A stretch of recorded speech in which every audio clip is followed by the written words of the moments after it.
ආයුබෝවන් දකුණු පළාත් සමූපකාර සේවක කමිෂන් සභාව හිලව් නිවාඩු අත්‍යවශ්‍ය කරුණක් නිසා ප්‍රකාශිත නිවාඩු දිනක යම් සේවකයෙකු සේවයේ යෙදීමට සිදු වුවොත් එම සේවකයාට ඒ දිනය වෙනුවෙන් වෙනත් දිනක නිවාඩුවක් ලබා ගැනීමට හිමිකම ලැබේ.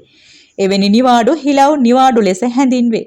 මේ අන්දමින් නිවාඩු දින භාගයක් වැඩ කළහොත් හිලව් නිවාඩු වශයෙන් දින භාගයක් ලබා ගත හැකි වේ. සේවකයා කැමති නම් සම්පූර්ණ නිවාඩු දිනයක් වැඩ කිරීම වෙනුවෙන් හිලව් නිවාඩුවක් හෝ අතිකාල දීමනා හෝ විදායක නිලධාරියෙකු නම් දිනක වැටුප හෝ ලබා ගැනීමටද පුළුවන්. කිසියම් සේවකයෙකුට මේ අන්දමින් හිමිවන හිලව් නිවාඩුව එම නිවාඩු උපයාගත් දින සිට අවුරුද්දක් ඇතුළතදී ලබා ගත යුතු වන අතර එසේ අවුරුද්දකින් පසු හිලව් නිවාඩුව අහෝසි වී යනු ඇත.